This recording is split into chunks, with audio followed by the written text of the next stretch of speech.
नाजरीन, यूएई से पाकिस्तानियों को डिपोर्ट करने का अमल जो है वो शुरू हो चुका है। इसके साथ साथ 28वीं तरमीम के हवाले से 2 4 बातें हैं जो कि गर्दिश कर रही हैं।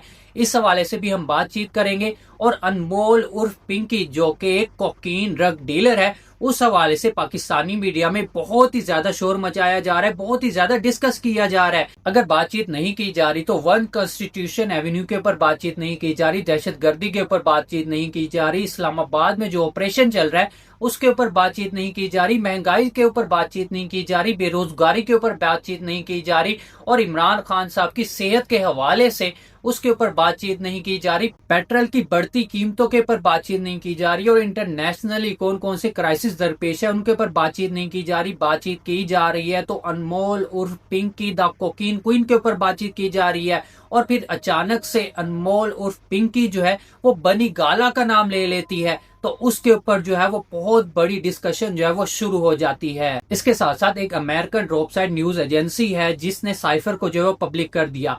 वही साइफर जिसके बारे में इमरान खान साहब ने बात की थी और कहा था कि इसी साइफर को लेकर मेरी गवर्नमेंट जो है वो गिराई जा रही है, मेरे खिलाफ जो है वो प्लानिंग की जा रही है। लेकिन उस वक्त इस साइफर को जो है वो झूठा करार दे दिया था, और आज अमेरिकन न्यूज एजेंसी ने इसको पब्लिक कर दिया। और इस साइफर के अंदर वही बातें हैं जो कि इमरान अहमद खान नियाजी साहब ने की थी कि अमेरिका की जानब से बैरूनी मुदाखलत की जा रही है मेरी गवर्नमेंट को गिराने के लिए, और एक साजिश जो है वो तैयार की जा रही है। लेकिन उस वक्त किसी ने भी यकीन नहीं किया था, और सब ने इस साइफर को, और इस गवर्नमेंट ने भी इस साइफर को जो है वो झूठा करार दिया था। लेकिन आज जो हकीकत है वो सबके सामने आ चुकी है। इस हवाले से भी बातचीत करेंगे। और इंडिया ने दोबारा से पाकिस्तान को धमकियां देना शुरू कर दी है और अपनी गीदड़ भक्तियां जो है वो दिखाना शुरू कर दी हैं। इस पर भी डिटेल में बातचीत करेंगे। और बैनुल अक़वामी खबरों की जानिब से डोनाल्ड ट्रंप साहब यानी अमेरिका ने दोबारा से ईरान को धमकियां देना शुरू कर दी हैं, और अमेरिका की जानिब से खलीज में बहुत सा जंगी साजो सामान, जंगी असला और जंगी ट्रूप्स जो हैं वो इकट्ठा होना शुरू हो गए हैं, और ईरान भी इस वक्त फुली एक्टिव है। अस्सलाम वालेकुम नाजरीन, आप देख रहे हैं मेरा यूट्यूब चैनल और मैं हूं अमाद खान। तो आज की ताज़ा तरीन और अहम अपडेट्स हैं जो कि आपके साथ शेयर करते हैं। सबसे पहले नजर डालते हैं कि पाकिस्तान में हमें क्या हलचल देखने को मिल रही है। यूएई के जानिब से तमाम पाकिस्तानियों को बारी बारी करके डिपोर्ट करने का अमल जो है वो शुरू कर दिया है।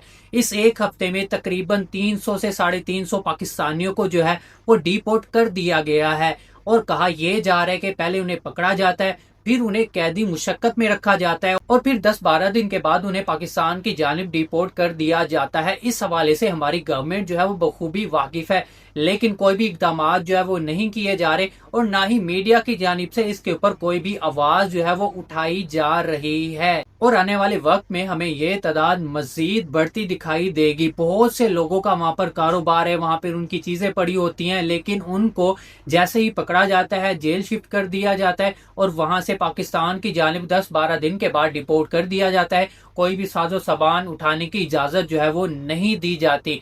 इस हवाले से हमारी गवर्नमेंट को जो है वो जरूरी इकदाम करने चाहिए। इसके साथ साथ बात करते हैं 28वीं तरमीम के हवाले से जो कि आने वाले वक्त में हमें होती दिखाई देगी, और इस हवाले से बहुत सी बातें जो है वो गर्दिश की जा रही हैं। चंद एक बातें जो है वो आपके सामने रखते हैं। एक सरकारी अहम ओहदे को जो है वो कन्वर्ट किया जाएगा सदारती ओहदे में, यानी कि एक अहम मिलिट्री ओहदे को कन्वर्ट किया जाने के इम्कानात हैं सदारती ओहदे में। इन बातों की अभी कोई भी कंफर्मेशन जो है वो नहीं की गई। आखिर एक ड्राफ्ट बनेगा, रिपोर्ट जारी की जाएगी, और इस हवाले से कंफर्मेशन जो है वो आने वाले वक्त में हमें देखने को मिल सकती है। इसके इम्कानात जो हैं वो मौजूद हैं, और इसके साथ साथ सदारती निज़ाम के इम्कानात और खबरें जो हैं वो भी सुनने को आ रही हैं। इसके साथ साथ वोटर की उम्र जो है वो 18 साल से बढ़ाकर 25 साल की जा रही है, क्योंकि ये कहा जा रहा है और समझा जा रहा है कि 18 से 25 के बीच वाली जो यूथ है इनको अपने अच्छे बुरे की जो है वो खबर नहीं होती, और इनको नहीं पता होता कि कैसे फैसले जो है वो करने हैं अपनी जिंदगी के अहम मामलात में,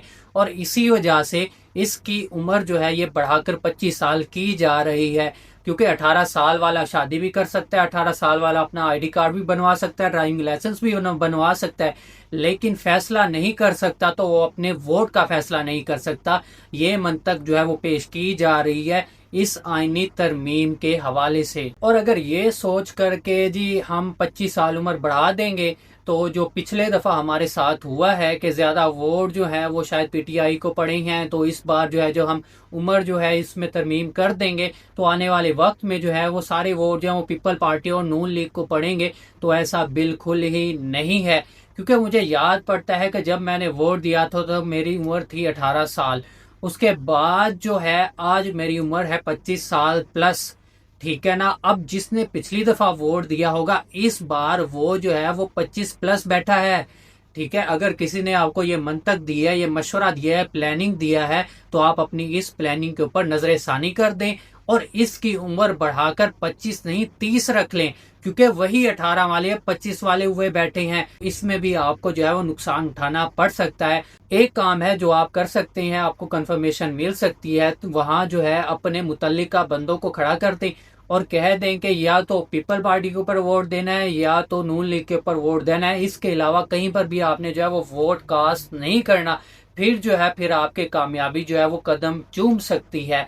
मतलब कि ऐसी ऐसी मंतकें और ऐसे ऐसे लॉजिक्स पेश किए जा रहे हैं कि समझा जा रहा है कि शायद यूथ जो है वो पागल है और पता नहीं कैसे कैसे जो अपनी जीत के लिए, अपनी कामयाबी के लिए, अपने ओहदों के लिए कैसी कैसी शराइत जो है, कैसी कैसी तरमीमें जो है वो की जा रही हैं। इसके साथ साथ इस 28वीं तरमीम में हमें सूबों के फर्ज में भी तब्दीली देखने को मिल सकती है और असेंबलियों की मुद्दत बढ़ाने की बातें भी जो है वो सामने आ रही हैं, वो भी की जा रही है, लेकिन अभी तक कोई भी कंफर्मेशन बातें जो है वो खुलकर सामने नहीं आई। दूसरी तरफ हम बात करते हैं अनमोल उर्फ पिंकी द कोकीन क्वीन। इसका डाटा जो है वो निकाल लिया गया है, उसका फोन जो है वो खंगाल लिया गया है और यहाँ से हमें अली बाबा और 40 चोरों वाला खजाना जो है वो मिल चुका है। इसके मोबाइल फोन से हमें तकरीबन 2700 के करीब कंटैक्ट नंबर जो है वो मिले हैं, जिसमें बहुत से जजेस के फोन नंबर हैं, बहुत से इदारों के अहम और आला ओहदेदारान के नंबर्स भी सामने आए हैं और बहुत से एक्टर्स और सेलिब्रिटीज के नंबर भी सामने आए हैं और रेलवे पुलिस अफसरान के नंबर्स भी जो है वो सामने आए हैं। यानी कि पूरा का पूरा एक गैंग जो है वो इसमें शामिल है। फिलहाल इस चीज की कंफर्मेशन नहीं हुई कि ये जो कॉन्टैक्ट नंबर्स पिंकी के फोन से निकाले गए हैं ये इसके कस्टमर्स थे, इसके साथी थे या इसके कोई पार्टनर्स वगैरह थे। इसकी इन्वेस्टिगेशन जो है वो जारी है, लेकिन फिलहाल रोला जो है वो इस बात के ऊपर बना हुआ है कि पिंकी ने बनी गाला वाले शख्स का नाम क्यों नहीं लिया। यानी कि बहुत से लोग जो है वो इशारा कर रहे हैं पीटीआई के चेयरमैन की तरफ, लेकिन इस बात की जो है वो कोई भी तस्दीक जो है वो नहीं की गई और इससे पिंकी को जो है वो बहुत ही सिंपैथी मिल रही है। हमें ये नहीं भूलना चाहिए कि वो एक ड्रग डीलर है, वो एक कोकीन डीलर है, वो एक मुजरिम है, सजा याफ्ता मुजरिम है और वो सिंपैथी लेने के लिए स्टेप भी उठा सकती है। हो सकता है कि किसी ने उसको कहा हो कि तुम ऐसे तो नहीं बच सकती, तुम हो ना हो सियासी हालात को मद्देनजर रखते हुए ये सेंटेंस कह दो या ये नाम ले लो, तुम्हें जो है वो बहुत ही ज्यादा रिलीफ मिल दिया जाएगा। लेकिन कुछ जहनी बीमार लोग जो है वो इसको जो है वो जोड़ रहे हैं पीटीआई के चेयरमैन से, लेकिन और उसको जो है वो सिंपैथी दी जा रही है, लेकिन ये बहुत ही गलत है। ये नहीं भूलना चाहिए कि इस पिंकी ने कितने ही नौजवानों की जो है वो जिंदगी बर्बाद की, कितनी ही नौजवान नस्ल को जो है वो इस मूजी मर्ज के ऊपर लगाया और इसको जो है वो सजा मिलनी चाहिए। इसको जो है वो अपने मंतकी अंजाम तक पहुंचाना चाहिए और इसकी इन्वेस्टिगेशन जो है वो मुकम्मल तौर पर होनी चाहिए। इस मामले में जो है वो पिंकी को कोई भी पॉलिटिकली सिंपैथी ना दी जाए और इसकी जो है वो सख्त सख्त इन्वेस्टिगेशन जो है वो की जाए और ना ही इस मामले को जोड़ा जाए कि पिंकी ने जो है वो सच बोल दिया, पिंकी ने जो है वो राज अफशा कर दिए, पिंकी ने जो है ये कर दिया। ये झूठ भी हो सकता है पिंकी का खुद को बचाने के लिए। American top side news agency है, उसने जो है वो साइफर की पिक्चर्स जो है वो पब्लिक कर दी और कहा है कि ये वही साइफर है जो कि इमरान खान ने बताया था कि मेरी हुकूमत को गिराने के लिए इस्तेमाल किया जा रहा है, जो कि बैरूनी मुदाखलत की जा रही है, जो कि अमेरिका की तरफ से आया है। लेकिन उस वक्त जब इसकी इन्वेस्टिगेशन की गई पाकिस्तानी हुकूमत के हवाले से और अमेरिकन हुकूमत के हवाले से, तो इस चीज को टोटली तौर पर जो है वो झूठ करार दिया गया, एक कागज का टुकड़ा करार दिया गया। लेकिन अब ये बातें जो है ये सामने आ रही हैं और इस साइफर में वो बातें छपी हैं जो कि इमरान खान साहब ने जो है वो ओहदे से इस्तीफा देते हुए पूरी पब्लिक के सामने इस साइफर को लहराया था और कहा था कि ये बैरूनी मुदाखलत की जा रही है, ये मुझे जो है मेरी हुकूमत को जो है वो गिराने की बैरूनी साजिश है। लेकिन किसी ने उनकी बात पर जो है वो यकीन नहीं किया। और अब अमेरिकी मीडिया एजेंसीज जो है वो चीख चीख कर कह रही हैं जो इमरान खान ने कहा था वो एक एक बात जो है वो सच निकली है। और डोनाल्ड लू जिसने उस वक्त जो है वो डिनाई कर दिया था कि ये झूठ बोला जा रहा है, मेरे ऊपर जो इल्जाम लगाया जा रहा है, आज वही अमेरिकी मीडिया कह रहा है कि डोनाल्ड लू ने जो है वो झूठ बोला। इस साइफर के अंदर तमाम बातें जो है वो दर्ज है और ये असली साइफर है जो कि इमरान खान की हुकूमत को गिराने के लिए भेजा गया था। उसकी चंद एक लाइनें हैं जो कि मैं आपको पढ़ के सुनाता हूं। उसमें लिखा गया था कि हमें यकीन है कि अगर पाकिस्तान वजीर आजम इमरान खान की क़यादत में रहा तो उसे आलमी सतह पर तन्हाई का सामना करना पड़ेगा। अगर वजीर आजम इमरान खान के खिलाफ तहरीक अदम एतमाद की तहरीक कामयाब हो जाती है तो वाशिंगटन में सब कुछ माफ किया जा सकता है और ताल्लुकात बेहतर हो सकते हैं, वरना पाकिस्तान के लिए मुश्किलात जो है वो बढ़ जाएंगी। और इसमें जो है वो रूस के दौरे का भी जिक्र किया गया कि वजीर आजम इमरान खान ने जो है वो अकेला ये फैसला लिया कि मैं जो है वो रूस का दौरा करूंगा, रूस के साथ जो है मुआहिदे करूंगा, और इसका इल्जाम इमरान खान के ऊपर जो है वो डाला गया था। इसका जिक्र भी है इस साइफर में।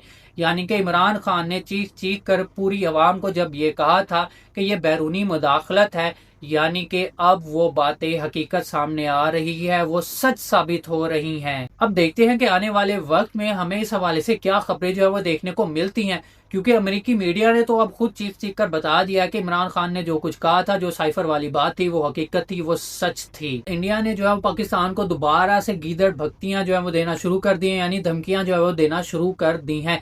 इंडिया के आर्मी चीफ ने जो है वो स्टेटमेंट देते हुए कहा कि पाकिस्तान को फैसला करना होगा कि वो जुग्राफियाई और तारीख का हिस्सा बनना चाहता है या नहीं।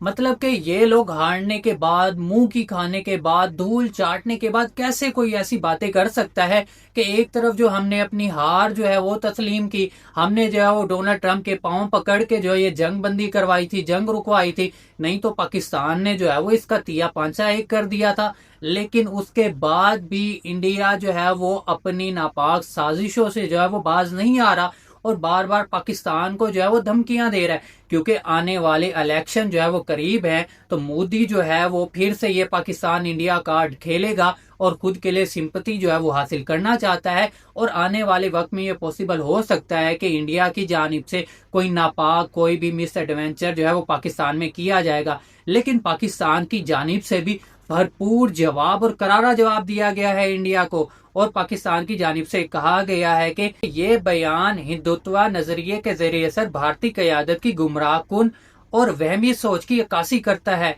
जो कि 8 दहाइयां गुजरने के बावजूद पाकिस्तान के वजूद को तस्लीम नहीं कर सकती। खुद मुख्तार एटमी मुल्क को जुग्राफिया से मिटाने की धमकी देना किसी किस्म की स्ट्रेटेजिक हिकमत अमली नहीं, बल्कि जहनी दिवालियापन का मजहर है। ये जवाब जो है ये पाकिस्तान की जानिब से इंडिया को दिया गया है कि इंडिया जो है वो बाज आ जाए, लेकिन आने वाले वक्त में अगर इंडिया ने कोई भी ऐसी हरकत की तो हमारी पाक फौज जो है वो हम वक्त तैयार है इंडिया को जवाब देने के लिए। अब आते हैं बैनुल अक़वामी खबरों की तरफ। अमेरिका की जानिब से, डोनाल्ड ट्रंप की जानिब से बार बार ईरान को धमकी दी जा रही है और अब मशरिक़ वस्ता में फिर से जंगी साजो सामान जो है वो इकट्ठा किया जा रहा है, जंगी ट्रूप्स जो है वो इकट्ठे किए जा रहे हैं और बहुत ही ज्यादा हलचल जो है वो हमें मशरिक़ वस्ता में देखने को मिल रही है। और ये मुमकिन हो सकता है कि अगले हफ्ते में, आने वाले हफ्ते में जो है वो ईरान में कोई भी मिस एडवेंचर जो है वो अमेरिका की तरफ से कंडक्ट किया जा सकता है।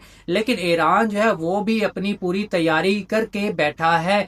ईरान की शराइत जो है वो अमेरिका नहीं मान रहा, अमेरिका की शराइत जो है वो ईरान की समझ में नहीं आ रही, और फिलहाल सालसी करवाने मुल्क भी वो थके हुए और मजबूर दिखाई दे रहे हैं। और फिलहाल कोई भी अहम पेशरफ जो है मुज़ाकरात के हवाले से हमें नहीं देखने को मिल रही। और डोनाल्ड ट्रंप साहब अब बार बार ये धमकियां देना शुरू हो गए हैं कि अगर ईरान जो है किसी भी मुज़ाकराती मेज के ऊपर नहीं आता तो हम जो है वो ईरान के ऊपर जो है वो हमला कर सकते हैं। दूसरी जानिब बात की जाए इसराइल की, नेतन्याहू की और रजा पहलवी की। नेतन्याहू वो तो एक जंगी जनूर आदमी है और जंग पसंद आदमी है। वो बार बार अमेरिका को, डोनाल्ड ट्रंप साहब को जंग में घसीटने की कोशिश कर रहा है। और रजा पहलवी जो कि इस खुशफहमी का शिकार था कि अभी डोनाल्ड ट्रंप साहब जो है वो ईरान के ऊपर कब्जा कर लेंगे, रजीम चेंज कर देंगे, मुझे जो है वो इक़्तिदार दोबारा से मिल जाएगा, और वो बार बार डोनाल्ड ट्रंप साहब को जो है वो पंप कर रहे हैं, पुश कर रहे हैं कि अब जो है आपको खेल खत्म करना होगा, आपको छोटी छोटी लड़ाइयां, छोटे छोटे ऑपरेशन जो है वो खत्म करने होंगे, और एक ही दफा ईरान के ऊपर जो है वो जबरदस्त हमला करके ईरान के अंदर जो है वो रजीम चेंज कर दे। और वो बार बार रजा पहलवी जो है बार बार कह रहा है कि जी ईरानी अवाम जो है वो उठे, ईरानी अवाम जो है अपने हक के लिए निकले। लेकिन इस वक्त ईरानी अवाम जो है वो अपनी मौजूदा हुकूमत के साथ है। दूसरी जानिब ईरान पर भी प्रेशर है, क्योंकि आपने हरमस को अमेरिका ने जो है वो ब्लॉकेड लगाया हुआ है, बंद किया हुआ है, और ईरान की जानिब से कोई भी तेल की तरसील जो है वो नहीं की जा रही।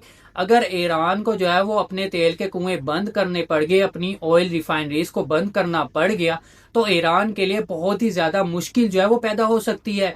और इधर अमेरिका ने जो है वो पूरी दुनिया को जो है वो आपने हरमस का ब्लॉकेट बंद करके बंद किया हुआ है, और अमेरिका के ऊपर भी एक जबरदस्त प्रेशर है खलीजी मुमालिक का, क्योंकि खलीजी मुमालिक की जितनी भी ट्रेड थी वो आपने हरमस से गुजर कर होती थी। लेकिन अब अमेरिका ने आपने हरमस को बंद किया हुआ है, इस हवाले से भी अमेरिका को भी जबरदस्त प्रेशर का जो है वो सामना करना पड़ा है। दूसरी तरफ अमेरिका में बढ़ती महंगाई, बढ़ती पेट्रोल की कीमतें, वो भी डोनाल्ड ट्रंप साहब को जो है बहुत ही ज्यादा परेशान कर रही हैं।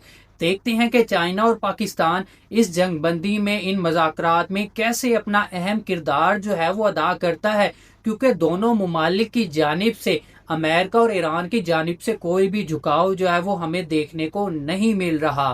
फिलहाल की अपडेट से इतना ही। वीडियो को लाइक कर दे और चैनल को सब्सक्राइब कर दे। मिलते हैं नेक्स्ट वीडियो में, तब तक अपना और अपने इस चैनल का ख्याल रखें। टेक केयर एंड अल्लाह हाफिज एंड पाकिस्तान जिंदाबाद।